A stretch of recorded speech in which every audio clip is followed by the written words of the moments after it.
ပလီကတော့မိစ္ဆာဘီရင်ကိုအနိုင်ယူခဲ့ပြီးတဲ့နောက်အသက်ရှင်ကျန်ရစ်ခဲ့တဲ့အင်အားအကောင်းဆုံးသူရဲကောင်းတစ်ယောက်ပဲဖြစ်ပါတယ်။ဒါပေမဲ့သူရဲ့ဘဝမှာဒုတိယအကြိမ်အခွင့်အရေးရလာတဲ့အချိန်မှာတော့သူကသူ့ရဲ့ဘယ်သူပဲဝါဆိုတော့ဖုံးကွယ်ထားခဲ့ပြီးသူရဲကောင်းအကယ်ဒမီမှာကျောင်းဝင်အပ်ခဲ့ပါတယ်။ကျောင်းဝင်တဲ့ပထမဆုံးနေ့မှာပဲပလီကတော့တငယ်ချင်းတစ်တီချဖို့အတွက်ကျောင်းသားတွေစီကိုရှောက်သားခဲ့ပြီးလိုက်ပြီးတော့မိတ်ဆက်နေခဲ့ပါတယ်။အဲဒီအချိန်မှာအာနတ်လို့ခေါ်တဲ့ထိတ်တန်းကျောင်းသူတူရောက်လာခဲ့ပြီးတော့စီကန်းလိုက်နာဖို့ပြောခဲ့ပါတယ်။ပလိကတော့သူမကမိတ်ထိပွဲဖို့ကြိုးစားတဲ့အချိန်မှာသူမကတော့တခါမှမမြင်ဘူးခဲ့တဲ့မသိခဲ့ဘူးကြောင်းပြောပါတယ်။ပလိကတော့ကြောင်ပြောင်းလာတာကိုကြောင်သားဖြစ်ကြောင်းနဲ့ကျောင်းသားတွေကပြောပြတဲ့အချိန်မှာပုံစံကြောင်တောင်နဲ့လူတွေ့နေခဲ့ပါတယ်။အဲဒီနောက်သူမကတော့ပလိကိုကျောင်းအောင်ကြီးရုံးကခေါ်သားခဲ့ပေမဲ့ကျောင်းအစ်စ်ကဘယင်ကြီးကေးဖြစ်နေတာမြင်လိုက်ရတဲ့အခါမှာသူမလေးလန့်သွားခဲ့ပါတယ်။အာနတ်ကတော့ဘယင်ကိုအလွန်အထင်ကြီးလေးစားနေတဲ့အချိန်မှာဘယင်ကြီးကတော့ဗလီနဲ့တီးတန်းစကားပြောချင်တာကြောင့်မလို့သူမကိုခန်းထဲကထွက်သွားခိုင်းခဲ့ပြီးအာနတ်ကိုတော့ပါစီခဲ့ပါတယ်။ထွက်သွားခဲ့ပြီးရဲ့နောက်ဘယင်ကြီးကဘာကြောင့်ဒီကိုရောက်လာလဲဆိုတာမေးလိုက်တဲ့အချိန်မှာဗလီကလည်းမေးမြန်းလိုက်ပါတယ်။ဘယင်ကြီးကတော့သူ့ကိုသူရဲကောင်းအဖြစ်စွမ်းအားတွေကိုပြန်လည်ရယူဖို့ပြောကြားခဲ့တာပါ။ဗလီကတော့မိစ္ဆာပြင်ကိုအနိုင်ယူခဲ့ပြီးပြီမလို့သူရဲကောင်းတွေကိုမလိုအပ်တော့ဘူးလို့ပြောခဲ့ကသူတာမန်ဘွားနဲ့ပဲနေကျင်ကြောင်းကိုပြောခဲ့ပေမဲ့ညှင်းဆန်ခဲ့ပြီးတော့ဘယင်ကြီးကတော့သူရဲကောင်းထပ်ဖြစ်ဖို့ကိုတောင်းဆိုနေခဲ့တာပါ။ပြန်လာတဲ့အချိန်ပလီကတော့လေ့ကျင့်ရေးကွင်းထဲကိုသွားခဲ့ပြီးအာနတ်ကိုသွားတွေ့ခဲ့တဲ့အချိန်မှာသူမကတော့ဒီမှာဘာလုပ်နေရလဲဆိုပြီးတော့မေးခဲ့ပါတယ်။ပလီကတော့ဒီအခန်းအတွက်သူရေချင်းပြေးမိအကြောင်းကိုပြန်လည်ပြောတဲ့အချိန်မှာအာနတ်ကတော့ပလီကိုအရေးချင်းမရှိဘူးလို့ထင်နေခဲ့တာပါ။ဒါပေမဲ့ပလီကတော့အကောလုံးတငယ်ချင်းတွေဖြစ်ချင်တာကြောင့်လို့ပြောခဲ့ပြီးတွေ့သမျှလူတိုင်းကိုနှုတ်ဆက်ခဲ့ပါတယ်။ဒါကတော့အာနတ်ကိုပို့ပြီးစိတ်တူစေခဲ့ပေမဲ့ပလီကတော့ခေါင်းကိုအသားရလေးပုတ်ပြီးချော့ပြီးလိုက်တဲ့အတွက်ကြောင့်သူမလည်းစိတ်အေးသွားခဲ့ပါတယ်။အဲ့လိုရဲ့ကြောင့်အာနန်ကတော့ရှက်သွားခဲ့ပြီးတော့သူမကတခြားမင်းကလေးတွေလိုမဟုတ်ကြောင်းသက်သေပြဖို့အတွက်ဗလီကိုဓာတ်နဲ့ခုတ်ပါတယ်။ဗလီကတော့ရှောင်းနှိမ့်နိုင်ခဲ့ပေမဲ့ဆိုဖီယာလို့ခေါ်တဲ့ကောင်မလေးရောက်လာခဲ့ပြီးတားခဲ့ပါတယ်။ဗလီကတော့ဆိုဖီယာနဲ့ယဉ်နီးသွားတဲ့အချိန်မှာအာနန်ကတော့ဗလီမှာအရေးချင်းရှိမရှိကိုဆရာဖြစ်သူကိုစုံစမ်းစစ်ဆေးခိုင်းခဲ့ပါတယ်။နောက်ပိုင်းမှာဗလီကတော့ပြင်းမှတ်တင်မကပဲလေ့ကျင့်ရေးကွင်းရဲ့နေရန်တွေကိုပါဖျက်ဆီးစေခဲ့သည့်ပြင်းထန်တဲ့တိုက်ခိုက်မှုကိုပြုလုပ်ပြလိုက်ပါတယ်။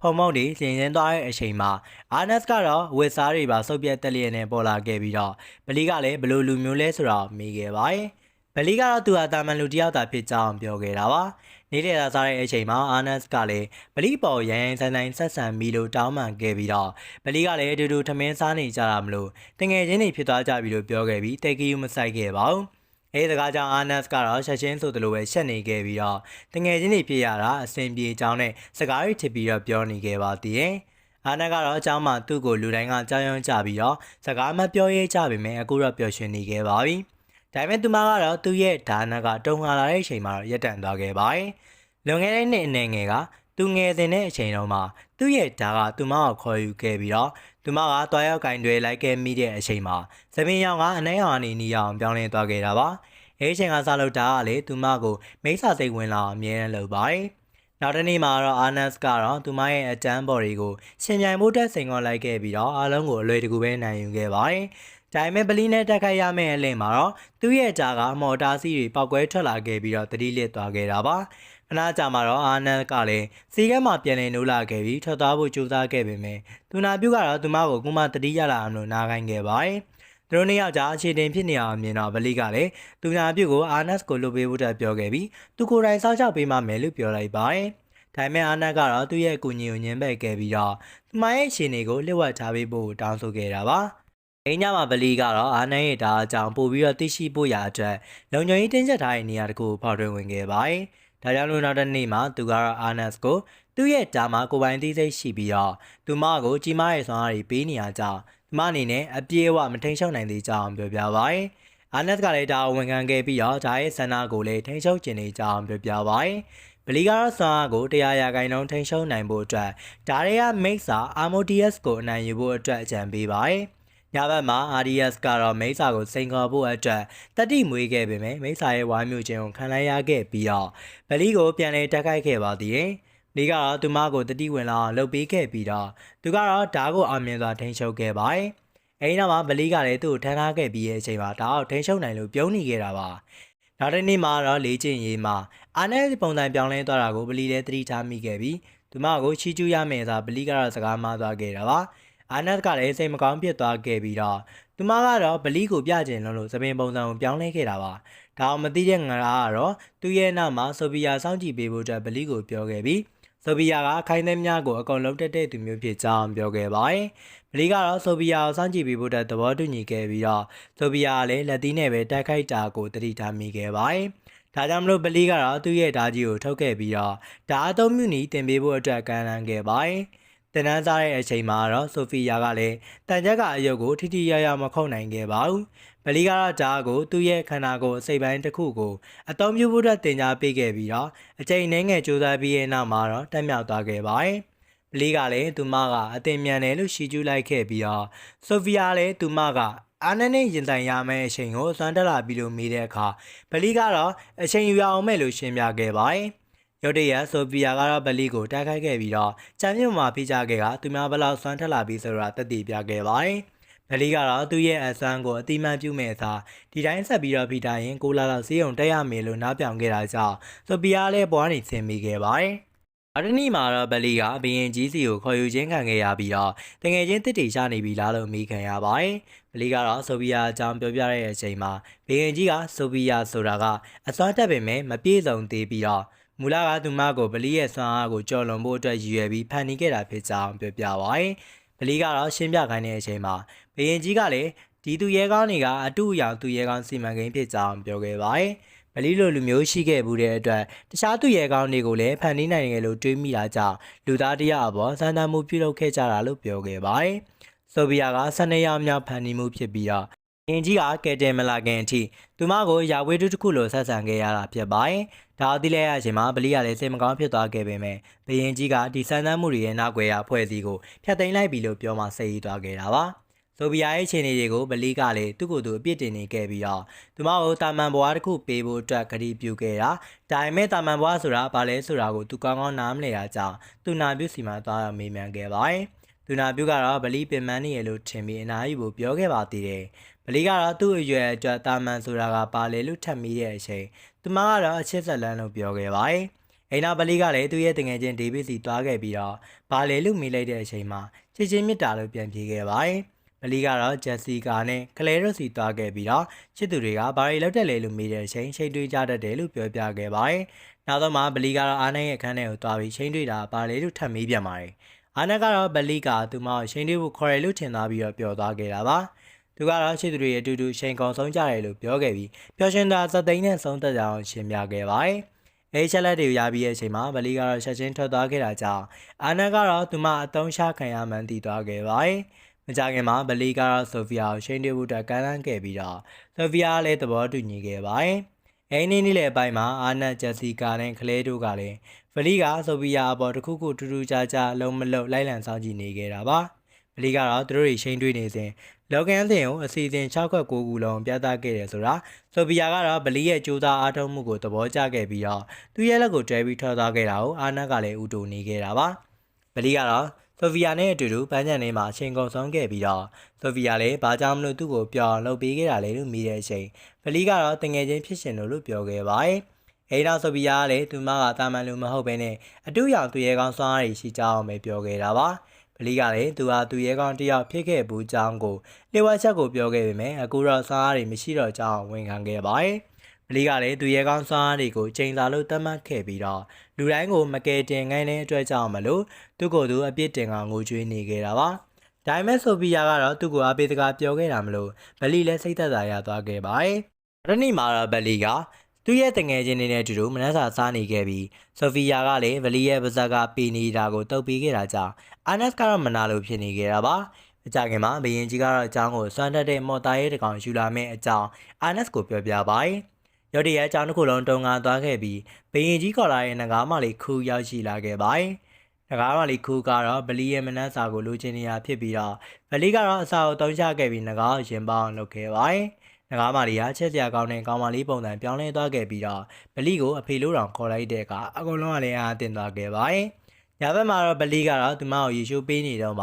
အာနတ်ရောက်လာခဲ့ပြီးတော့ငကားအတွေ့ကအစွမ်းတက်တဲ့သူတွေကိုရှုံနှိမ့်တဲ့အချိန်မှာအဲ့လူရဲ့ပုံစံမျိုးပြောင်းလဲတဲ့ကြောင်းပြောပြခဲ့ပါတယ်ဒါပေမဲ့ခုကတော့သူမတို့ရေရှိုးနေရအောင်လိုက်ကဖွင့်ပြလိုက်တဲ့အတွက်ကြောင့်အာနတ်ကလည်းစိတ်ဆိုးပြီးတော့ထွက်သွားခဲ့တာပါ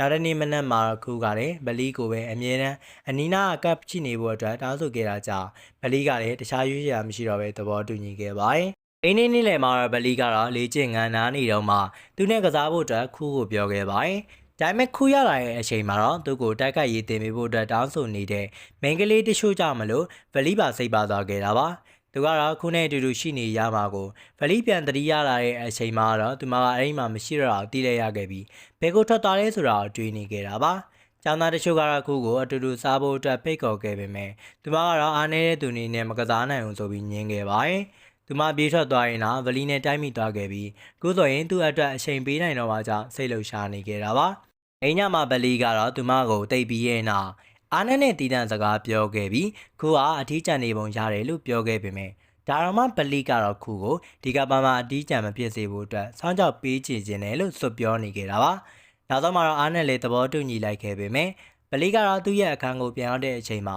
ခုကိုမတွေ့ခဲ့တာကြောင့်ခေါမိုးပေါက်သားကြီးမှတွေ့ခဲ့ပါတယ်။အဲဒီချိန်မှာဗလီကတော့ခုကိုတကယ်ချင်းပိုင်မလို့ကျုံလာလို့မိခဲ့ပြီးသူကငကားကောင်တရားရဲ့စီကန်းချက်တွေစန့်ကျင်နေတာကြောင့်မလို့လူသားတွေနဲ့တကယ်ချင်းဖြစ်လို့မရဘူးလို့ပြောခဲ့ပါတယ်။ဒါပေမဲ့သူ့အပေါ်မှာသမီးလေးတရားလိုဆက်ဆံတဲ့ဗလီအတွက်ကတော့တင်ချက်ဖြစ်ကြအောင်ပြောလိုက်ပါတယ်။နောက်တစ်နေ့မှာဗလီကတော့ခုကိုကလေးချင်းပြီးဖို့အတွက်အဖိုးကြီးစီမှာထားခဲ့တဲ့နေရာပြန်သွားဖို့ဘယင်နဲ့တွေ့ဆုံခဲ့ပါတယ်။ဦးချက်ပြေးသွားပြီလို့ဘယင်ကလည်းပြောလိုက်တဲ့အချိန်မှာဗလီကလည်းတော်သားထွက်သွားခဲ့ပြီးတော့ဘယင်ကိုပြောခဲ့ပါတယ်။အိမ်နာဗလီကလည်းရုံငန်းထဲကထွက်လာခဲ့ပြီးတကြားလုံးမှာခုကိုလိုက်ရှာနေခဲ့ပြီးတကားပိတ်ထားတဲ့နောက်ွယ်မှာသူမကိုတွေ့သွားခဲ့ပါတယ်။ဗလီကသူမကိုနီးကစောင့်ကြည့်လိုက်တဲ့အချိန်မှာမကတော့ចောင်းသားမဟုတ်ပေမဲ့ကျောင်းသားတော်တော်များများကိုတည်နေခဲ့ပြီးတော့သူတို့နဲ့တငယ်ချင်းဖြစ်ရှင်နေရအောင်လည်းတည်လဲရပါတယ်။အိမ်နောက်မှာတော့ခန်းထဲကထွက်လာခဲ့ပြီးခုကိုတငယ်ချင်းရမကူညီနိုင်လို့စိတ်ပူဟာနေရန်ကိုကောင်းလေးတောင်တိုက်နေခဲ့ပါသေးတယ်။အလက်ကတော့သူ့ကိုမြင်သွားခဲ့ပြီးတားလိုက်ခဲ့ကသူပါလို့သူ့ကိုသူဒီလောက်တောင်နှိမ့်ဆက်နေလဲဆိုတော့တီးသွားတဲ့အချိန်မှာသူမကတော့ကူညီပေးမယ်လို့ကတိပေးထားခဲ့ပါတယ်။ဒါကြောင့်လို့နောက်တစ်နေ့ကျောင်းသားတွေလေ့ကျင့်နေတော့မှာပဲ။အာနာကတော့ဗလီနဲ့တူတူဝင်လာခဲ့ပြီးတော့ခုကိုနိုင်ယူဖို့အတွက်တောင်းပန်ခဲ့ပါတယ်။ဘာကြောင့်လဲဆိုတော့ဒါမှသာခုကသူတို့ကိုဒန်တို့အစင်တန်းအဖြစ်အတိမတ်ပြုပေးမှာဖြစ်ပြီးတငယ်ချင်းတွေဖြစ်ချင်လာမှာဖြစ်လို့ပါပဲအစားပိုင်းမှာတော့ကျောင်းသားတွေကခုနကားအသွင်ကိုသူတို့ကိုမိခင်မောင်ကြောက်နေခဲ့ကြတာပါဒါပေမဲ့အာနက်ပလီနဲ့ခလေးတို့ကလည်းတခြားသူတွေကိုဒုထောက်တောင်းပန်ပြီးတဲ့အချိန်မှာကျောင်းသားတွေကလည်းတိုက်ခိုက်ဖို့အတွက်သဘောတူညီလိုက်ပါတယ်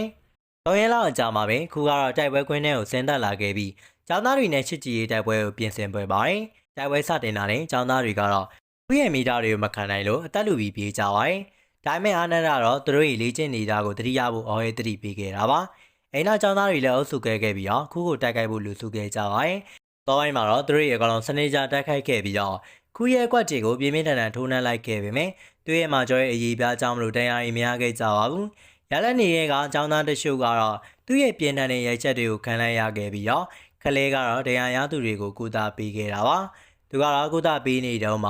အာနက်နဲ့ရှက်ဖီတို့ကလည်းသူတို့ရဲ့စွမ်းရည်တွေကိုပေါင်းစပ်ခဲ့ပြီးတော့ပြင်းထန်တဲ့တိုက်ခိုက်မှုတွေလှုပ်ဆောင်ခဲ့ကြတာမလို့ခုကလည်းနာကျင်သွားအောင်နေခဲ့ပါတယ်။ခုကတော့ဟန်ချက်ပြန်ထိန်မှုအတွက်စ조사နေတဲ့အချိန်မှာတိုက်ပွဲစကတဲ့ကလော်နန်နဲ့တူးထားတဲ့ဂျင်းတွေကိုလျှော်လဲကျသွားခဲ့တာပါ။ကျောင်းသားတွေမတရားတိုက်ခိုက်ခံနေရတာကိုကြည့်ပြီးဘရင်ကလည်းရှင်မောနေကြတာပါ။ခုကတော့ပြန်ထားဖို့အတွက်ရုန်းကန်နေတော့မှကျောင်းသားတွေက NS ရဲ့ဒန်နာရီလာဓာတ်ကိုအသက်သွင်းမှုအတွက်အချိန်ဆွဲပေးထားခဲ့ပါတယ်။ဒါပေမဲ့သူမကတော့ဓာတ်ကိုအသုံးပြုပြီးစ조사တဲ့အချိန်မှာဓာတ်ရဲ့ဝိညာဉ်ကသူ့ကိုညှာတာဖို့တားမှန်နေခဲ့ပေမဲ့ပါဇက်ပိတ်ထားခိုင်းခဲ့ပြီးတော့ခိုင်းတဲ့အတိုင်းလုပ်ဖို့အတွက်ပြောလိုက်တာပါ။အဲရသူမကတော့ခုကိုမိတော့ဓာတ်ချန်နဲ့ရိုက်ခတ်လိုက်ခဲ့ပြီးတော့နောက်တစ်ချက်ကတော့ထပ်ဆင်းတက်ခိုက်လိုက်ပါတယ်။ခုပြန်ထပ်ပြေးသွားဖို့ပြောရတဲ့အချိန်မှာဆိုဖီယာလည်းပါဝင်လာခဲ့ပြီးတဲ့နောက်မှာတော့လက်တီချက်နဲ့ထိုးနှက်လိုက်ခဲ့တာ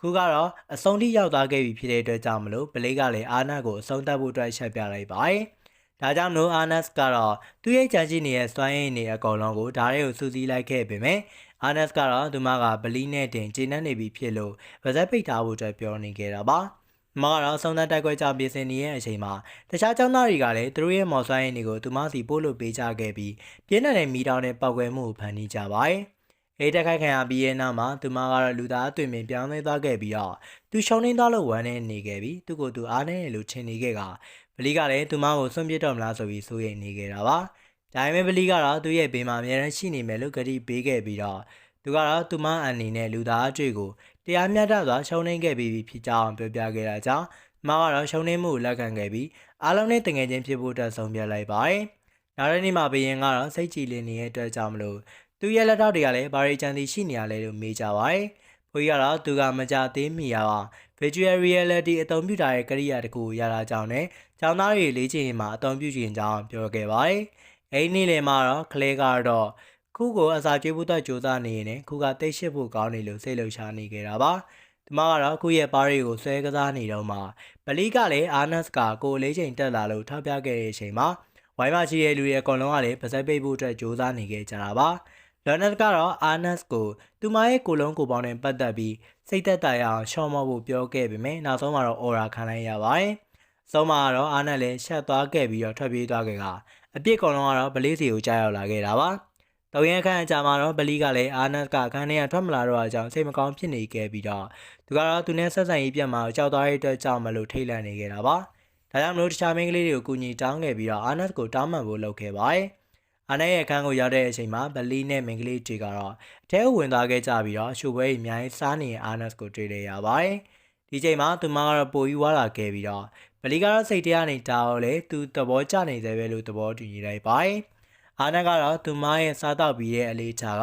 ခုနဲ့တိုက်ပွဲဖြစ်ပြီးကလေးကစတင်ခဲ့တာဖြစ်ပြီးတိုက်ပွဲတုန်းကစွမ်းရည်တွေအကုန်တုံးလိုက်လို့အမြဲတမ်းပိုက်စာနေရဖြစ်ကြောင်းပြောခဲ့ပါတယ်။တိတ်ဘူးလို့ဗလီကတော့သူတို့ရဲ့တငယ်ချင်းတွေဖြစ်နေလားလို့မေးခဲ့တဲ့အချိန်သူမကတော့ဟုတ်တယ်လို့ပဲပြောခဲ့ပြီးခန်းထဲမှာအောင်းနေတဲ့တခုတည်းသောကြောင်းရင်ကသူဝါနေရသူများရုံမြေချင်းကျင်လို့ပြောခဲ့ပါတယ်။ဒါအောင်ကြားလိုက်ရတဲ့ဗလီကလည်းစိတ်သက်သာရသွားခဲ့ပြီးတော့သူ့ကိုတငယ်ချင်းဖြစ်ထားခဲ့လို့တော်ပါသေးတယ်။ဒါကြောင့်မလို့ခန်းထဲကထွက်သွားဖို့အတွက်ကြိုးစားခဲ့ပေမဲ့မိန်းကလေးတွေကသူ့ကိုတင်းကျပ်ပြန်ဆွဲသွားခဲ့ပြီးတော့သူမကိုတခုခုကောင်းကောင်းလေးပြောဖို့အတွက်တိုက်တွန်းကြပါတယ်။ဗလီကတော့ရိုမန်တစ်ဆန္ဒပြုမှုကိုဆုံးဖြတ်လိုက်ခဲ့ပြီးတော့အာနတ်ကိုဝေးချပေးဖို့အတွက်ဖြောင်းပြခဲ့တာပါ။နောက်တစ်နေ့မှာသူမကတော့ဗလီနဲ့တူတူပြေးကုန်ပြေးကွဲထဲမှာပြေးနေခဲ့ပြီးထိုင်တာလေးကျင်ကန်တွေပါလေးတွေမှလုံနေခဲ့တာပါ။သူကတော့တော်တော်မောပန်းနေခဲ့ပြီးရဲ့နောက်မှာဗလီကလည်းသူမကိုအလွန်သေးငယ်တဲ့အစားပကံလေးကိုပဲကျွေးခဲ့တာပါ။ရန်နေငယ်ကြတဲ့အချိန်မှာသူမကိုစူနာခန်းထဲမှာတနားရီလောက်ထိုင်ခိုင်းခဲ့ပေမဲ့မိနစ်20မှာရင်အပူကြမ်းကြောင်းထွက်လာခဲ့ပါတယ်။အဲဒီနောက်မှာတော့သူမကတော့တိုးတက်မှုရှိမရှိသိနိုင်ဖို့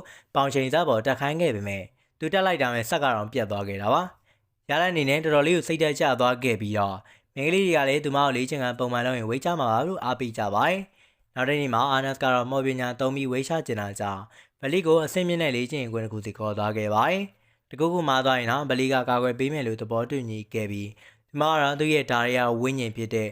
ASOTS ကိုခေါ်ဖို့အတွက်ယုံကြည်ထားခဲ့တာပါ။သူကတော့မိသားစုကြားရဲ့ရောက်သွားတဲ့အချိန်မှာရစီယာနဲ့တခြားမိန်းကလေးတွေလည်းစိတ်ပူသွားခဲ့ပြီးတော့ကွင်းထဲကိုပြေးဝင်လာကြပါတယ်။ဒါပေမဲ့ဗလီကစိတ်အေးထားဖို့အတွက်ပြောခဲ့တာပါ။ခဏကြာမှာတော့အာနတ်ကလည်းသူမရဲ့မိသားအသွင်ကိုပြောင်းလဲသွားခဲ့ပြီး ASOTS ကတော့သူ့ကိုဝါမြို့ကျင်တယ်လို့မေးလိုက်ပါတယ်။သူမကတော့သူ့ရဲ့ခန္ဓာကိုယ်ကအစီတွေကိုပြစ်မှတ်ဖြစ်ပြောင်းလဲလိုက်ခဲ့ပြီးတော့သူ့ရဲ့ခန္ဓာကိုယ်ထဲမှာရှိတဲ့မိစ္ဆာဖြစ်တဲ့ ASOTS ကလည်းအံ့အားသင့်သွားခဲ့ပါတယ်။ဒါပေမဲ့မိန်းကလေးတွေကသူတို့ရဲ့ရုပ်ရည်တွေကိုပိုပြီးဂယူးဆိုင်တဲ့အောင်သတိရသွားခဲ့ပြီးသူ့ရဲ့ပိုနေတဲ့ခန္ဓာကိုယ်အလေးချိန်ကိုသူရဲ့ကောင်းစွမ်းအားအတွက်လောင်စာအဖြစ်သုံးဖို့အတွက်သဘောတူညီလိုက်တာပါ။ဒီလုပ်ငန်းစဉ်ကြောင့်အာနတ်ကလည်း9 လပို့ပြီးတော့ပိုက်ဆလာခဲ့တဲ့အတွက်ကြောင့်မလို့စိတ်လွတ်သွားခဲ့ပြီးခလဲကိုသူ့ရဲ့နောက်ထပ်အစာပြေစားဖို့အတွက်ဆုံးဖြတ်လိုက်ပါတယ်။ဒါပေမဲ့ဗလီရောက်လာခဲ့ပြီးတော့သူ့ရဲ့ဓာတ်နဲ့သူမရဲ့ကြောကိုရိုက်ချလိုက်တာပါ။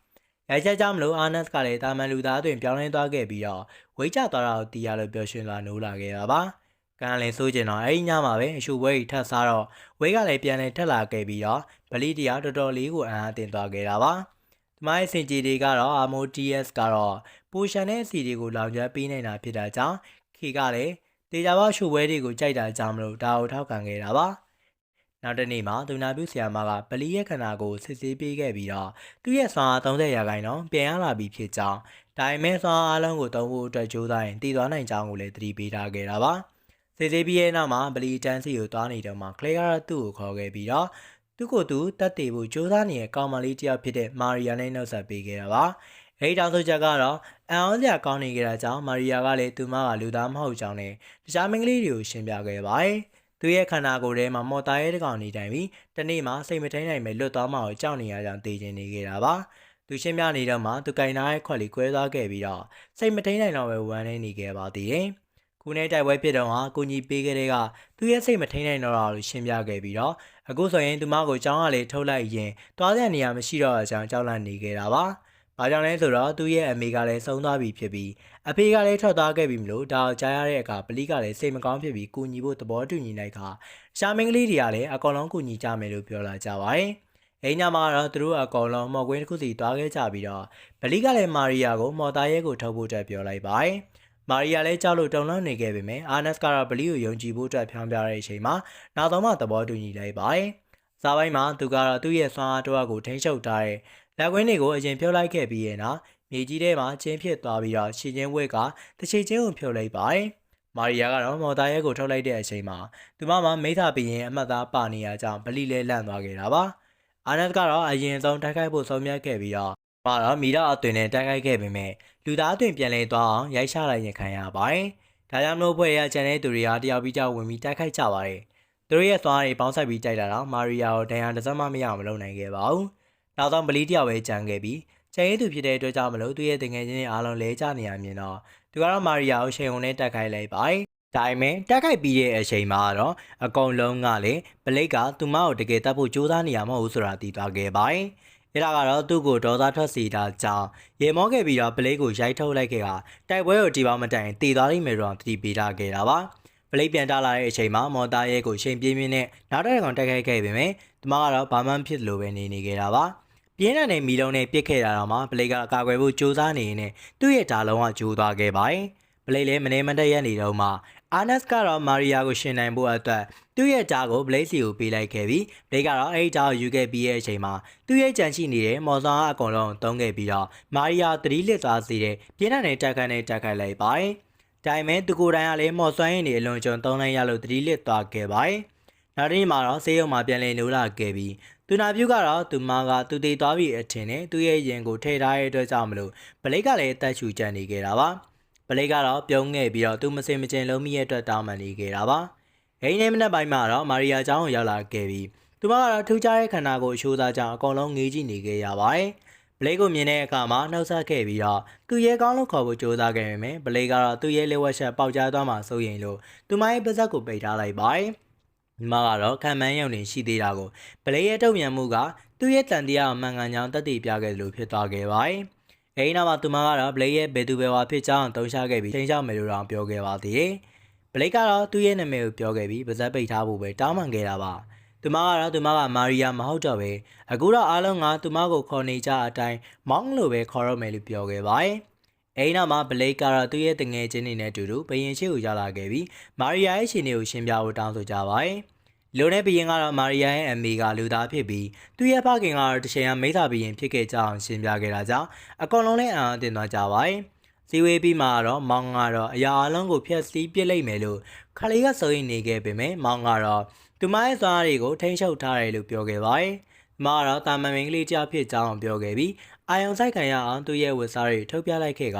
ခလေးနဲ့စီယန်ကတော့တည်ထွက်သွားကြပါတယ်။ဒီမှာလည်းထွက်သွားခဲ့ပြီးရဲ့အချိန်မှာခလေးကတော့မာရီယာနဲ့မောင်တို့ကမတူညီရဲ့ပင်ကိုစရိုက်တွေရှိတာကိုတည်သွားခဲ့ပြီးတော့ဘာကြောင့်လဲဆိုတော့မာရီယာပျောက်နေရရက်တော့ကြပါပြီ။ညဘက်မှာတော့ခူးအိပ်ပျော်နေတော့မှမောင်ကတော့ဘလိတ်ရဲ့ပရိမော့စီကိုရောက်လာခဲ့ပြီးသူ့ကိုတွေ့ဖို့ခေါ်ခဲ့ပါတယ်။ဘလိတ်ကတော့ချိန်တွေ့ရမယ့်အချိန်ကိုတင်မေးဖို့ကြိုးစားခဲ့ပေမဲ့သူမကတော့ဂယူးမဆိုင်ဘဲနဲ့သူတို့ရဲ့ပျော်ရွှင်စရာအချိန်တွေရောက်မှကောင်းကင်ဘော်ပြန်တန်းခေါ်ဆောင်သွားခဲ့ပါတယ်။ဒိုင်မန်မောင်ကတော့မော်သားရဲတွေအတွက်အချိန်ကအရေးမကြီးကြောင်းနဲ့သူမကိုအမျိုးသမီးတယောက်လိုဆက်ဆံစေခြင်းကြောင်းပြောခဲ့ပါတယ်။အဲနောက်သူမကတော့သူ့ကိုတရားသွင်းတွဲနေခဲ့ပြီးသူနဲ့အတူတူရှိခြင်းကြောင်းဝန်ခံခဲ့တာပါ။ဒါကိုကြားလိုက်ရတဲ့ဘလိတ်အတွက်အံ့ဩစရာဖြစ်ခဲ့ပြီးတော့သူကတော့ဒီချွေရောင်ခွင့်ရေးကိုဆွန့်လွတ်လိုက်ရပြီး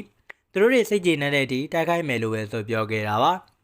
မောင်ကတော့သူကတိုက်ခိုက်နိုင်တဲ့ဘယ်အချိန်ဒီမှချီလို့ပြောခဲ့ပြီးတော့သူ့ရဲ့အတွင်းစိတ်တွေကမာရီယာရဲ့အတိစိတ်ကသူ့ကိုစားရည်မတုံးနိုင်အောင်တားဆီးနေရလို့ပြောခဲ့ပါတယ်။ဘလိတ်ကတော့မာရီယာအကြောင်းစိတ်ပူသွားမေးတဲ့အချိန်မှာသူမကမောင်ရဲ့စိတ်အနှံ့ဆိုင်ဆုံးနေရာမှာပုံနေကြောင်တည်ရရပါတယ်။မောင်ကတော့မာရီယာကအေးဆေးပုံရခဲ့ပေမဲ့သူရဲ့စိတ်ထဲမှာတော့အမောင်ရိပ်တွေရှိနေကြောင်းနဲ့အဲ့ဒါကလူသားတွေရဲ့နှိမ်ချမှုကိုခံရလို့ဖြစ်ကြောင်းပြောပြခဲ့ပါတယ်။ရင်တော့သူမကသူ့ရဲ့အမေနဲ့ပဲထိချမ်းသွားနေခဲ့ရပေမဲ့သူ့ရဲ့အမေဆုံးမသွားတဲ့အခါမာရီယာကဘဝပေါ်မှာယုံကြည်မှုပျောက်ဆုံးသွားခဲ့ပြီးတော့သူမရဲ့ဖေကလည်းသူ့ကိုဂရုမစိုက်တော့ဘူးလို့သိခဲ့တာပါ။လက်ရှိမှာမောင်ကတော့သူမကမာရီယာရဲ့စိတ်ထန်ရာတွေကိုကုစားဖို့အတွက်မာရီယာရဲ့စိတ်ထဲကနေဖန်တီးလိုက်တာဖြစ်ကြောင်းပြောခဲ့ပြီးမာရီယာကဘယ်တော့မှပြန်မလာနိုင်တော့ဘူးဆိုပြီးပြောခဲ့တာပါ။ တောင်ရန်လောက်ကြာမှာတော့သူတည်နာအဖွဲ့ကလည်းမာရီယာရဲ့တငယ်ချင်းအာလီဆာကမာရီယာရဲ့ဆွဲကြိုးကစွမ်းအားကိုပိတ်လောင်ထားတဲ့အရာမဟုတ်ကြောင်းဗလေးရဲ့အဖွဲ့ကိုပြောပြခဲ့ပါတယ်။မောင်ကတော့ဆွဲကြိုးကသူမကိုထိန်းချုပ်ထားတာလို့ယုံကြည်နေခဲ့ပေမဲ့အာလီဆာကတော့ဒါဟာအတန်သွင်းကိရိယာတစ်ခုသာဖြစ်တယ်လို့ပြောလိုက်ပါတယ်။အဲ့ဒီကသတင်းစကားတစ်ခုကတော့ဆွဲကြိုးပိုင်ရှင်စီကဖြစ်မယ်လို့ပြောဆိုခဲ့ကြပြီးတော့မောင်ကလည်းအဲ့ဒါမာရီယာရဲ့အမေဖြစ်မှသိလိုက်ရပါတယ်။ဒါပေမဲ့အာလီဆာကတော့ဒီအတန်ကိုနားထောင်လိုက်ရင်မာရီယာရဲ့အသေးစိတ်ပြန်လာဖြစ်လာမှဖြစ်ပြီးတော့မောင်ကတော့လုံးဝပျောက်ကွယ်သွားမှဖြစ်တယ်လို့ပြောပြခဲ့ပါတယ်။ဒါတော့မှမောင်ကတော့အတန်ကိုဖွင့်ဖို့အတွက်စူးစမ်းလိုက်ခဲ့ကကွယ်လွန်သွားပြီဖြစ်တဲ့မိစ္ဆာပေးရင်သူမရဲ့ဖခင်စီကစကားတွေဖြစ်နေခဲ့တာပါ။အဲဒီစကားတွေကသူ့ရဲ့ဇနီးတဲ့စီကိုရည်ညွှန်းတာဖြစ်ပြီးတော့ရန်သူကိုတိုက်ခိုက်ဖို့ရအတွက်သူမကိုရှန်ထားခဲ့ရတဲ့အတွက်နှုတ်ဖို့လည်းပြောလာခဲ့တာပါ။သူရဲ့မိသားစုကိုဒီပြဿနာတွေထဲမထွေသွင်းခြင်းပေမဲ့အခုလိုလောက်ရတာတောင်းပန်ပါတယ်ဆိုပြီးတော့သူ့ရဲ့သမီးလေးကိုသူတည်သွားပြီလို့ပြောပြဖို့တောင်းဆိုထားခဲ့တာပါမိသားဘရင်ကသူ့ရဲ့မိသားစုပေါ်မှာရှိတဲ့ရှေ့ရှင်းမြစ်တာတွေပြောနေတဲ့အတန်ကိုနားထောင်ရင်မောင်ကတော့မျက်ရည်စီးစင်းလာခဲ့ပါတယ်ဘာလို့လဲဆိုတော့မာရီယာပြန်လာတော့မယ်ဆိုတော့သူမသိနေလို့ပါပဲအဲနောက်သူမကအရာအလုံးကိုနှုတ်ဆက်လိုက်ပါတယ်ဒီနောက်မာရီယာလည်းအသိစိတ်ပြန်ဝင်လာခဲ့ပြီးသူမလည်းပြင်းပြင်းထန်ထန်ကိုကြွေးပါတော့တယ်ရန်နေငယ်ကြားတဲ့အချိန်မှာဗလေးကတော့မာရီယာနဲ့ရှင်မြန်တိုက်ခိုက်ဖို့စီစဉ်ခြင်းခံရပါတယ်မာရီယာကတော့သူ့ရဲ့ခန္ဓာကိုယ်တွေကမာအိုနဲ့အတူတူနေထိုင်တဲ့နီလန်းကိုရှာဖွေတွေ့ရှိသွားပြီဖြစ်တာကြောင့်အခုဆိုရင်သူမကမောင်ကိုစိတ်ကြိုက်ခေါ်ယူအသုံးပြုနိုင်ပြီပဲဖြစ်ပါတယ်။ရန်နိုင်ငံကြမှာတော့ဗလိန်နဲ့သူ့ရဲ့မိန်းကလေးတငယ်ချင်းတွေကတော့စားသောက်ဆိုင်တစ်ခုမှာအချို့ပွဲတွေစားသောက်ကြပြီးပြန်လာခဲ့ကြပါတယ်။လမ်းမှာလေဒီစီကပိတ်ဆို့နေတာတွေ့ရတဲ့အတွက်ကြောင့်သူတို့ရက်တန်းလိုက်ပါတယ်။လေဒီစီရဲ့နောက်ွယ်မှာရှိနေတာဒိုင်ယွန်လို့ခေါ်တဲ့လူတစ်ပိုင်းမြင်းတစ်ပိုင်းတော်တော်ဖြစ်ပြီးဗလိကတော့သူမကိုတည်နေခဲ့တာပါ။သူကတော့ဗလိကိုမှတ်မိပြီးတော့သူ့ကိုသူ့ရဲ့ကောင်းကြည့်လို့ခေါ်ရမယ့်အချိန်မှာဗလိကလည်းသူ့ရဲ့ပါးစပ်ကိုလမ်းပိတ်လိုက်ခဲ့ပြီးတော့ဘသူဘဝဖြစ်လဲဆိုတာဘသူမှမသိသေးနဲ့လို့ပြောလိုက်ပါတယ်။ဒီနောက်မှာရက်နေတဲ့အာနက်စ်ကတော့ဗလိကဒိုင်ယွန်ရဲ့အရန်ရင်းနှီးရဲဆိုတော့တတိထားမိသွားခဲ့ပြီးသူမကိုတီလာလို့မေးနေခဲ့ပြီးတော့ဒိုင်ယွန်ကတော့လိန်ညာပြီးပြန်လဲဖြေဖို့အတွက်ကြိုးစားခဲ့ပါတယ်။အာနက်စ်ကတော့နုံနဲ့ကျွန်းနေတဲ့လဲကိုကူညီဖို့ကမ်းလှမ်းခဲ့တယ်လို့ခူးကလည်းကူညီဖို့အတွက်ကမ်းလှမ်းလိုက်တာပါ။ဒိုင်ယွန်ကတော့ဘယင်ကြီးအတွက်ပါစေတုတ်တစ်ခုကိုပို့ပေးနေရဖြစ်ကြောင်းသိလိုက်ရတဲ့အချိန်ဗလိကတော့နည်းနည်းလေးစိတ်ပြတ်သွားခဲ့ပါတယ်။သူမကတော့ပါစေတုတ်ကိုပို့ဆောင်ပြီးတဲ့နောက်မှာဘယင်ကြီးကတော့သူမကိုအကယ်ဒမီမှာဆရာမအဖြစ်ခန့်အပ်လိုက်ကြောင်းအာနက်နဲ့ပလိတ်တို့လည်းလုံးဝအံ့အားသင့်သွားခဲ့ကြပါတယ်။ဒိုင်ယွန်ကတော့ရေချင်းချီပြီးသူ့ရဲ့အတန်းအတွက်အကောင်းဆုံးနည်းပြဖြစ်မယ်လို့ခံစားရတဲ့အတွက်ခန့်အပ်တာဖြစ်ကြောင်းကိုဘယင်ကြီးကလည်းပြောပြတော့ဗလိကတော့တိတ်တော့သဘောမကျပါဘူး။သူမရဲ့ပထမဆုံးနေ့မှာပဲဒိုင်ယွန်ကတော့ကျောင်းသားတွေကိုလေ့ကျင့်ရေးကွင်းမှာစုဝေးစေခဲ့ပြီးတော့အစွမ်းတတ်တဲ့တာမဏိတုံးကြီးကိုတိုက်မိလိုက်ုံနဲ့အရေးလေးပြောင်းအောင်လုပ်ပြခဲ့ပါတယ်။ကျောင်းသားတွေကလည်းဒါကိုကြည့်ပြီးပါဇက်အဟောင်းသားဖြစ်သွားခဲ့ကြပြီးတော့ဒိုင်ကလည်းဒါသာမန်သွေးပူလေးချင်းကလေးပါလို့ပြောပြခဲ့ပြီးအကုန်လုံးကတော့တုံလုံးနေခဲ့ကြပါပြီ။ဒီမှာကတော့ကိုတာမဏိလန်လို့မိတ်ဆက်ခဲ့ပြီးတော့အာနတ်ကလည်းလုံးဝကိုမင်းသက်သွားခဲ့တာပါ။ဘာကြောင့်လဲဆိုတော့ဒိုင်ယွန်ကစတီးလို့ခေါ်တဲ့ကြားစရာကောင်းလုံးနဲ့စစ်တပ်တစ်ခုရဲ့တက်မှုဖြစ်နေလို့ပါပဲ။ဒိုင်ယွန်ကတော့ဒါအလွန်ကြားစရာကောင်းတဲ့စစ်တပ်ရဲ့တက်မှုဖြစ်ကြောင်းပြောနေခဲ့ပြီးသူရဲကောင်းကြီးနဲ့အတူတူတိုက်ပွဲဝင်ကင်းရခဲ့တာကိုဂုဏ်ယူကြောင်းပြောခဲ့ပါတယ်။ဒါပေမဲ့ဒီလိုမျိုးထူးချွန်တဲ့ဒိုင်ယွန်ကဘာကြောင့်မလို့ဗလိတ်ကိုအတုံးမကျတဲ့သူမျိုးနဲ့တိနေရတာလဲဆိုပြီးအာနတ်ကတော့မကြည်မနှက်ဖြစ်နေခဲ့တာပါ။ခဏကြာမှတော့ဒိုင်ယွန်ကတော့ရှုကန်သွားခဲ့ပြီးတော့ဂျက်စီကာကလည်းသူ့ရဲ့ကြောကိုပုတ်တာပေးခဲ့ပြီးရင်ကျေးမှုရထိုးစားတဲ့တန်တွေထွက်ပေါ်လာခဲ့ပါတယ်။ဂျက်စီကာကတော့ဒိုင်ယွန်ကဗလိတ်ကိုဘယ်လိုသိရတယ်ဆိုတာသိချင်နေတဲ့အတွက်ကြောင့်မလို့အမှန်တရားကိုဖော်ထုတ်ဖို့ကြိုးစားခဲ့ပါတယ်။ဒါပေမဲ့ဒိုင်ယွန်ကတော့လုံးဝအရှုံးမပေးပဲဗလိတ်ရဲ့လက်ဝက်ချက်ကိုထိန်းထားခဲ့တာပါ။သူရဲ့လက်ဝက်ချက်ပေါက်ကြားမကိုကြောက်နေတဲ့ဗလိတ်ကလည်းအခန်းထဲကိုရုတ်တရက်ဝင်လာခဲ့ပြီးကောင်မလေးတွေပျော်ရွှင်နေတဲ့အတန်မလို့ဖို့အတွက်ပြောခဲ့ပါတယ်။အန်အောစရာကောင်းလောက်တာသူမတို့ရဲ့ပြောချက်အရဗလိတ်နဲ့စတွေ့တုန်းကဗလိတ်ကတော်ရိုင်းတလိษံတကောင်လိုပြုတ်မှုခဲ့ပြီးတော့သူမကိုမြင်းတကောင်လိုထင်ကဘိုက်စာလုံးတဲ့အတွက်ကြောင့်မလို့သူ့ရဲ့ခေါင်းကိုက်ခဲပူတယ်လို့ပြောခဲ့ပါတယ်။အဲချိန်အားစပြီးသူမကသူ့ရဲ့ကောင်းကြီးနဲ့အတူတူပူးပေါင်းနိုင်ဖို့အတွက်လေ့ကျင့်ခဲ့တာဖြစ်ပါတယ်။သူကဗလိတ်ရဲ့မူလနာမည်ဘယ်သူပဲဝါလဲဆိုတာထုတ်မပြောပေမဲ့သူ့ရဲ့ကောင်းကြီးကိုသူ့ရဲ့ကြောပေါ်မှာစီးခွင့်ပြုကြောင်းဝန်ခံခဲ့တာပါ။ဒါပေမဲ့မိစ္ဆာပရင်တဲ့တိုက်ပွဲမှာသူကိုယ်တိုင်မပါဝင်နိုင်တဲ့အတွက်စိတ်မကောင်းဖြစ်နေခဲ့မိတာပါ။သူမကတော့အာနေလွန်းလို့သူရဲကောင်းကြီးဟာသူ့ကိုခေါ်မသွားတာလို့ယူဆခဲ့ပြီးတော့အားကောင်းလာအောင်လေ့ကျင့်မှုတွေအစွမ်းကုန်လုပ်ခဲ့တာပဲဖြစ်ပါတယ်။ရန်နိုင်ငံကြားတဲ့အချိန်မှာဗလီကလည်းအာနတ်စနိုးနဲ့ပစ္စည်းတွေဝယ်ယူနေခဲ့တော့မှမြင့်မြတ်တဲ့ငှက်တစုံရောက်ရှိလာခဲ့ပြီးတော့အာနတ်လည်းအံ့အားသင့်သွားခဲ့ပါတယ်။အာနတ်ကတော့ထိတ်လန့်နေခဲ့ပေမဲ့ဒီငှက်တွေကရံမစရင်မတိုက်ခိုက်တတ်ဘူးလို့ဗလီကပြောပါတယ် ဒါပေမဲ့ငှက်တကောင်ကတော့ရွေလျားနေတဲ့ကုန်ပစ္စည်းတစ်ခုကိုလူယူဖို့အတွက်ကြိုးစားနေတဲ့အချိန်မှာတော့အကုန်လုံးလေးထိတ်လန့်သွားခဲ့ကြတာပါအာနက်စ်ကတော့တိုက်ခိုက်ဖို့ပြင်ဆင်နေခဲ့ပေမဲ့ငှက်တွေကတော့သူ့ကိုစောင့်ကြည့်ပြီးပြန်ထွက်သွားကြပါတယ်ငှက်တွေကဘာကြောင့်တိုက်ခိုက်တာလဲဆိုတာအာနက်စ်လည်းသိချင်နေခဲ့တာပါဗလီကတော့ဒီငှက်တွေကအဖိုမဆောင်တဲဖြစ်ပြီးသူတို့တွေရုတ်တရက်ရန်လိုလာတဲ့အချိန်မှာဘယင်ကြီးနဲ့ပတ်သက်တာဖြစ်နိုင်တယ်လို့ယူဆခဲ့ကြပါတယ်ဒါကြောင့်မလို့အာနက်ကလည်းအဖေရှာဖို့အတွက်ဘယင်ကြီးစီကိုသွားတာပါဘယင်ကြီးကတော့သူဟာမြင့်မြတ်တဲ့ငှက်ရဲ့ဥကိုတည်ယူဖို့အတွက်ဒိုင်ယွန်ကိုခိုင်းစီမိကြောင်းပြောပြခဲ့ပါတယ်။အဲ့လိုနဲ့နောက်ရဲ့ဒေါ်ရဲမှာတော့ဗလီနဲ့တခြားသူတွေကလည်းမုံလာဦးညီအကြီးကြီးတစ်ခုကိုတွေ့ခဲ့ရပြီးတော့သူကတော့ဥကိုဆွဲနှုံးဖို့ရအတွက်ကြိုးစားခဲ့ပေမဲ့ဒါကကျဲလောင်သွားအော်ဟစ်နေခဲ့ပါတယ်။အာနက်ကတော့သူတို့ကိုတားဆီးခဲ့ပြီးဒါနဲ့ပတ်သက်ပြီးအရေးကြီးတဲ့အချက်တချို့ကိုပြောပြပါတယ်။ဒါပေမဲ့အာယွန်နာကတော့ချိန်သာတွေကတက်ရောက်မှုကိုမခံနိုင်တဲ့အတွက်ကြောင့်မလို့အဲ့ဒါကိုဆွဲနှုံးလိုက်ပါတယ်။မော်လာဦးညီတွေကအော်ဟစ်ကြပြီးတော့သူရဲ့နီနာမှာရှိတဲ့ငှက်တွေနဲ့တစ်ပင်နေတဲ့ညှိုးနှမ်းသွားကြပါတယ်။ဒီလိုနဲ့နောက်ပိုင်းမှာတော့သူတို့ကတော့မော်လာဦးညီကိုစကိုင်းကိုပြန်သေးလာခဲ့ကြပြီးတော့ဗလေးကလည်းမော်လာဦးညီကိုမကြိုက်ကြောင်းအာနက်လည်းသိရှိသွားခဲ့ပါတယ်။ဒီလိုနဲ့ညဘက်မှာတော့သူတို့တွေစားပွဲပေါက်ပဲတစ်ခုကိုကျင်းပခဲ့ကြပြီးဂေးကလည်းတော်ဝင်ဆောင်မှာရှိတဲ့ចောင်းသားတွေရဲ့ကြိုးပမ်းမှုကိုအတိမတ်ပြုခဲ့ပြီးနောက်နောက်ဆုံးပါဝင်ပစ္စည်းနဲ့ရင်ဆိုင်ရမယ်လို့ပြောပြခဲ့ပါတယ်။နောက်တစ်နေ့မှာတော့အေယာမတစ်ပင်ကြီးတစ်ပင်အောက်ခြေကိုသွားခဲ့ကြပြီးတော့ဒါကအာဟာရဓာတ်အကျွဲဝါဆုံးနေရာဖြစ်ကြောင်းနဲ့အာယွန်နာကတော့မှတ်ချက်ပြုခဲ့ပါတယ်။အကြခင်မှာတာရဲဘရင်တွေပေါ်လာခဲ့ပြီးတော့ဆိုဖီယာကလည်းဒါနဲ့ပတ်သက်ပြီးမရေမနာအချက်လက်တွေကိုပြောပြနေခဲ့တာပါ။ဂေးကတော့စိတ်လှုပ်ရှားစွာနဲ့ကြည်နေခဲ့ပြီးတော့ဒီယွန်ကလည်းပလိတ်ကိုအားပေးခဲ့ပြီးသူတို့တွေအံ့ဩသွားတာကတာရဲဘရင်ကပိုပြီးကြီးမားတဲ့ချိန်ချမှုဖြစ်တဲ့ဗဟမှုရဲ့နင်းချေမှုကိုညှစ်ပတ်တဲ့ပိုးကောင်လေးတစ်ကောင်လိုခံလိုက်ရတာပါ။ဒါကတော့ဂျူလီယပ်ရဲ့ဖတ်ထဲမှာရှိတဲ့ဘေးရန်ရဲ့တစ်ခုနဲ့တူညီနေတဲ့ဂေးကတော့အဲ့ဒီရဲ့အသားကပိုပြီးတော့ရတာရှိတယ်လို့ပြောပြီးနှိမ်နှင်းဖို့ရအတွက်မိန်ပေးပါတယ်။ပူကတ်ထားလဲလို့ចောင်းသားတွေလည်းပြောဆိုချက်တွေကိုဆရာထက်တန်လာခဲ့ပြီးတော့တိုက်ခိုက်မှုတွေကိုစတင်ခဲ့ကြပြီးရဲ့နောက်ဗဲမှုကတော့သူတို့ရဲ့အနက်များအများပြားကိုအလွယ်တကူရိုက်ထုတ်လိုက်တဲ့အတွက်ကြောင့်မလို့အကောင်လုံးလေးတိုက်ခိုက်ဖို့ကြိုးစားနေခဲ့ရပါတယ်။အသက်ကျွေးတိုက်ခိုက်မှုတွေပြင်ဆင်နေခဲ့ပြီးတော့လီယိုနာရဲ့ခုခံကာကွယ်မှုကာတာကိုတားဆီးခဲ့ကအာနက်ကတော့ကြံရှိနေတဲ့ပလိတ်တံလွှဲလိုက်ခဲ့ပြီးတော့သူကတော့ဒရဲအကူအညီကိုတောင်းခံခဲ့ပါတယ်။သူပိုင်ဆိုင်ထားတဲ့စွမ်းအားပမာဏကိုမနှိမ်နှင်းနိုင်တဲ့အတွက်ကြောင့်မလို့သူကတော့သူမကိုသူ့ရဲ့ဝိညာဉ်စွမ်းအားကိုပေးနိုင်တဲ့အတွက်ကြောင့်ပုံမရွက်မြန်ဆန်စွာစုဆောင်းဖို့ရအတွက်နမ်းလိုက်ခဲ့ပါတယ်။ရှားသူတွေကလည်းသူတို့တွေစက္ကန့်အနည်းငယ်အချိန်ဆွဲပေးထားခဲ့ကြပြီးတော့ဗလီကတော့မိစာဓာတ်နဲ့ဘယင်မိုးရဲ့ဟောဘတ်ဓာတ်ဘူးလို့လီးခဲ့လို့ပိုင်းပြလိုက်ပါတယ်။ဗလီကလည်းပင်ပန်းသွားခဲ့ပြီးတော့မြေပြင်မှာလဲလျောင်းနေပြီးပိုက်စာနေရလို့ပြောခဲ့ကတခြားចောင်းသားတွေကလည်းသူတို့ရဲ့အောင်ပွဲကိုဆင်နွှဲခဲ့ကြပါတယ်။အိန္ဒိနောက်ပိုင်းမှာဆရာဝန်ကတော့ဗလီကိုသူ့ရဲ့အင်အားက18ရာခိုင်နှုန်းအထိတိုးလာပြီးဖြစ်ကြောင်းပြောခဲ့ပြီးလက်ရှိရှင်နေအကြောင်းရင်းတွေကိုလည်းစည်ရင်းပြုသူပြပါတယ်။လွန်တဲ့သူကတော့အစားအစာချို့ကိုတောင်းဝယ်ဖို့ရအတွက်ထွက်လာခဲ့ပြီးတော့မွေးနေ့ပွဲကျင်းပရာနေရာသို့ဝင်သွားခဲ့မိပါတယ်။အာနက်နဲ့သူ့ရဲ့တခြားတငယ်ချင်းတွေက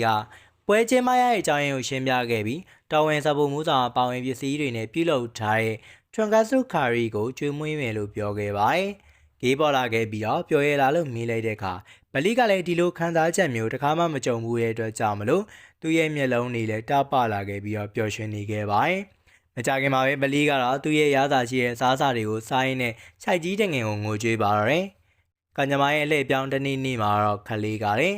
နဂါထားခုတ်စွမ်းရည်ကိုလေ့ကျင့်နေခဲ့ပြီးခပ်ဆန်ကတော့သူ့ကိုရှိကျူးနေခဲ့ပါတယ်။ဒိုင်မက်ဆိုဖီယာရလာခဲ့ပြီးတော့ဒီစွမ်းရည်အဆင့်အသစ်တစ်ခုကိုလုံအောင်ပြန်လဲဖန်တီးပြပါတယ်။ဒါကတော့စံပြစွမ်းရည်ဖြစ်တဲ့ပုံစံမျိုးဖြစ်ပြီးတော့လီကလည်းအတိမတ်ပြုလိုက်ခဲ့ပြီးရဲ့နောက်တခြားနှစ်ဦးကတော့သူမကိုရှိကျူးကြပေမဲ့လည်းအန်အောစရာကောင်းလောက်တာကနောက်ထပ်ဆိုဖီယာတဦးပေါ်လာခဲ့ပြီးရဲ့နောက်အယောင်ဆောင်အိုနာကိုရင်ဆိုင်ခဲ့ပါတယ်။အာယောဆိုင်မှုတို့ရရှိခဲ့ပြီးတော့အိုနီကလည်းထွက်ပြေးသွားခဲ့ပြီးအကုန်လုံးလည်းအံ့အားသင့်နေကြပါတယ်။တာမိတ်သူကိုဘွားလည်းရှိနေခဲ့ပြီးသူတို့ရဲ့မစ်ရှင်အကြောင်းကိုမေးမြန်းကြပေမဲ့သူကတော့ခိုင်လုံတဲ့စင်ကြေချိုးကိုပေးခဲ့ပါတယ်။ဂျာရင်နဲ့အိုရင်တို့ကနှာခေါင်းရှူကြည့်တဲ့အခါသူကတော့ကြာရှုံးတယ်လို့ပြောခဲ့ပါတယ်။ဒီလိုနဲ့အိုဝင်ကတော့တိုက်ပွဲကိုယူသွတဲ့စင်ကိုအစိမ်းနောက်ချက်ဖြစ်စရာလို့ထိန်းသိမ်းထားတဲ့ဂိမ်းတစ်ခုနဲ့အမိန်ပေးခဲ့ပါသေးတယ်။ဒီလိုနဲ့ရှင်းပြဖို့ရာအတွက်ပြက်ကတ်ခဲ့ပြီးရဲ့ချိန်တော့ကတော့ရှက်လက်လေးကိုစုဆောင်းမှုရာအတွက်အိုနာနန်းလိုက်ခဲ့ပြီးတော့ဒီအနန်းလေးကြောင့်မလို့နေကြပါပြီ နောက်ထပ်ဗလီရဲ့တိုက်ပွဲရှိတဲ့အတွက်ကြောင့်မလို့ဗလီကတော့တိုက်ပွဲအတွက်ဆင်သင့်ဖြစ်ပြီးကွင်းထဲမှာစောင့်နေခဲ့ပြီးတော့တခြားသူတွေကတော့ပုံတူပွားတွေကိုစိန်ခေါ်မှုကိုတုံ့ပြန်နိုင်မလားဆိုပြီးစိတ်မြင့်ပေါ်ကနေစောင့်ကြည့်နေခဲ့ကြပါတယ်။သူတို့ကတော့တုံ့ပြန်လိမ့်မယ်လို့ဆိုဖီယာလည်းတည်ပြုခဲ့ပြီးတော့စက္ကန့်ပိုင်းလောက်အကြာမှာခုကတော့ပုံတူပွားတွေရဲ့အနံ့ကိုရရှိခဲ့ပြီးတော့နီယိုနာကတော့သူ့ကိုရောက်ရှိလာပြီးဖြစ်ကြောင်းပြောခဲ့ပါတယ်။ဗလိတ်ကတော့သူတို့ကိုကြိုးဆိုခဲ့ပြီးရဲ့နောက်သူတို့တွေတငယ်ချင်းဖြစ်စဉ်ကြောင်းနဲ့မျှော်လင့်ခဲ့ပေမဲ့ရန်လုံနေတဲ့သူတွေကတော့သူတို့ရဲ့တည်ရှိမှုကိုဖျက်ဆီးပစ်မဲ့သူတို့ရဲ့ရည်ရွယ်ချက်ကိုပြောပါတယ်။တိုက်ပွဲစတင်ခဲ့ပြီးတော့အဲလီသာကလည်းဗလိတ်ကိုသူ့ရဲ့စွမ်းရည်အနေနဲ့ကုန်ခန်းအောင်စူးစမ်းနေရင်းနဲ့သူတို့ကတော့တက်ခိုက်မှုတွေကိုအောင်ရင်သိခံမယ်လို့ပြောခဲ့ပေမဲ့စပါစီဝါရုပ်တွေဒီလိုတက်ခိုက်မှုတံကိုခံနိုင်ရန်ဖို့အတွက်ရုန်းကန်နေခဲ့ရပါတယ်။ဒီတော့တွင်မှာဒီယွန်နဲ့ဆိုင်ရန်တို့ကလည်းပုံတူပါးတွေကိုဖမ်းဆီးရေးပို့ရအတွက်ဆွဲထားတဲ့အစီအစဉ်တွေကိုညှိနှိုင်းခဲ့ကြပြီးတော့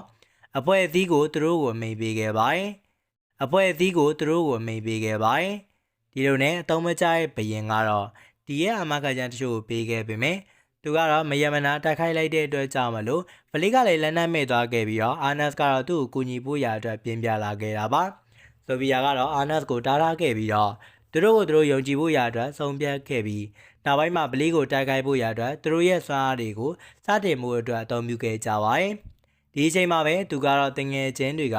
ကသူတို့ရဲ့အဆုံးစွန်သောစွမ်းရည်တွေပါဝင်တဲ့စေးတောင်းတွေကိုသူ့ထီကိုပစ်ပေးခဲ့ပြီးတော့သူကတော့ဓာတ်ရဲကိုထိလိုက်ခဲ့ပြီးပြိုင်ပွဲရဲ့အထူးစွမ်းအားတချို့ကိုတုံ့ပြန်ခဲ့ပါတယ်။တတိယတစ်ချိန်မှာတော့သူ့ရဲ့ဓာတ်လည်းစိတ်သိမ်းပေါ်မှာဖြစ်သွားခဲ့ပြီးသူကတော့လာရောက်တိုက်ခိုက်မှုတွေကိုကာကွယ်မဲ့ဖြစ်သွားခဲ့တာပါ။ဗလီကတော့အာနဲရဲ့စေးတောင်းကိုတောင်းဆိုခဲ့ပေမဲ့အကောင်လုံးဖျက်ဆီးဖို့ရအတွက်တွေးနေတဲ့မိတူပွားရဲ့ကြားကန်ကိုရလိုက်ပါတယ်။ဆိုဖီယာကတော့သူ့ကိုကယ်တင်ဖို့ရအတွက်ဆင်းသက်လာခဲ့ပြီးတော့အာနက်စေးတောင်းပြန်ယူခဲ့ပြီးရဲ့သူမရဲ့အသက်ကိုသူ့ကိုပေးအပ်ခဲ့ပါတယ်။သူကတော့ဆင်းရဲ့အထူးစွမ်းအားကိုဆိုဖီရဲ့အထူးစနစ်နဲ့တုံ့ပြန်ခဲ့ပြီးတော့သူ့စီကနေအာနက်စေးတောင်းယူလိုက်ပါတယ်။သူကတော့အိုဝင်နဲ့ရင်ဆိုင်ခဲ့ပြီးတော့စေးတောင်းထဲမှာရှိတဲ့အာနက်ရဲ့ကာရာနဲ့သူ့ရဲ့အထူးစွမ်းအားကိုတားဆီးလိုက်ပါတယ်။ဒီလိုနဲ့နေထွက်လာတာနဲ့အမျှအိုနီကတော့သူ့ရဲ့ချိန်တွေကုန်သွားပြီလို့ပြောခဲ့တာသူလည်းမကြမီပါပဲလေလောင်းသွားခဲ့ပြီးလက်မောင်းပြုတ်ထွက်သွားခဲ့ပါတယ်။ဗလီကတော့သူ့ရဲ့နောက်ပြေးသွားခဲ့ပြီးတော့သူ့ရဲ့နေဝင်ချိန်ထိသာရှီချောင်းအောင်ပြောခဲ့ပြီးတော့အဲလီသာတန်အောင်လက်ဆင့်ပေးကမ်းခဲ့ပါတယ်။အဲလီသာကတော့သူတို့ထံမှတွေ့ရတဲ့စာရွက်စာတမ်းတွေကိုပြန်လည်စစ်ဆေးခဲ့ပြီ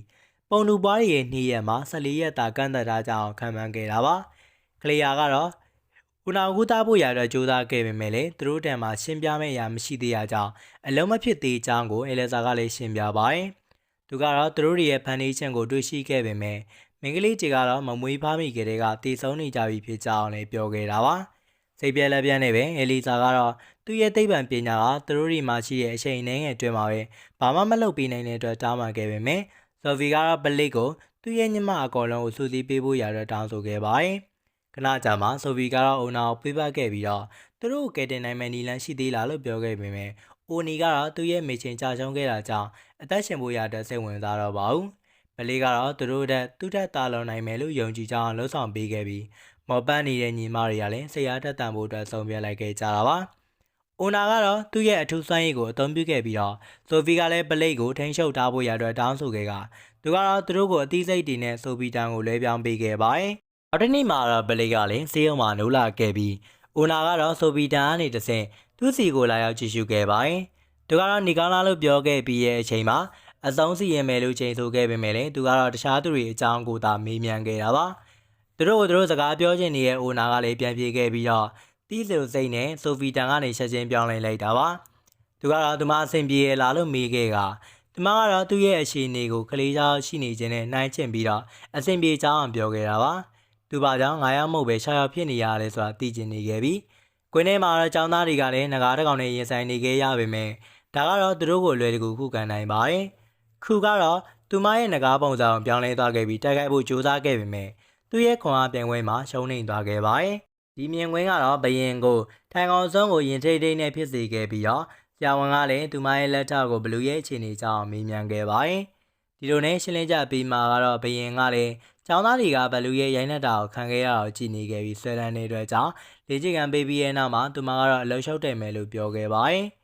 Dragon ကောင်ကတော့ခူကိုတတိလျောင်ရိုက်ထုတ်လိုက်ခဲ့ပြီးတော့အာနာကလည်းသူမကိုနေစနစ်တွေနဲ့ပုံကျဲတက်ခိုင်းပါတယ်။ဒါပေမဲ့ Armostius ကမကြခင်မှာခုခံမနိုင်တော့ဘဲနဲ့အရေးမပါတဲ့လီယိုနာအကောင်းဆုံးကြိုးစားခဲ့ပေမဲ့သူကတော့ငကားရဲ့ပြင်းထန်ထိုးနှက်ခြင်းကိုခံခဲ့ရတာပါ။ ဆိုဖီယာကတော့သူကလက်နက်ကိုဖမ်းယူခဲ့ပြီးသူမရဲ့အတွင်းပိုင်းမှာကိုရီကိုသွေးအကုန်လုံးကိုစွမ်းအားကိုအသုံးပြုခဲ့ပေမဲ့လည်းဘလို့တရားမှုများမှမရှိဘဲဖြစ်နေခဲ့တာပါတခြားကျောင်းသားတွေကတော့သူတို့ကိုကန်ကိုစမ်းကြည့်ပေမဲ့လည်းအကောင်လုံးရှုံးနိမ့်သွားခဲ့ကြပြီးတော့ဆိုင်ရင်ကလည်းဒါကအကြံသိုးတစ်ခုလို့ထင်နေခဲ့တာပါဂေးကတော့မျောလင့်ထားခဲ့သလိုစိတ်မပူဖို့ရအတွက်ဘယင်ကသူတို့ကိုပြောပါတယ်ဗလေးကတော့အချိန်ဟုန်နဲ့ဝင်ရောက်လာခဲ့ပြီးတစ်ချက်တည်းနဲ့ဒါအောင်နှိမ်လင်းလိုက်တဲ့အတွက်ကြောင့်မလို့သူကတော့သူ့ရဲ့တငယ်ချင်းတွေကလမ်းကြောင်းလာတဲ့အချိန်နျူကလ িয়ার ဘုံလုံးပောက်ကွဲသွားတာလားလို့တော့ကြည်နေခဲ့ကြပြီးတော့ဇလန်လီယာဂျီမာရီမဲဆုံးသက်သွားခဲ့ပါတယ်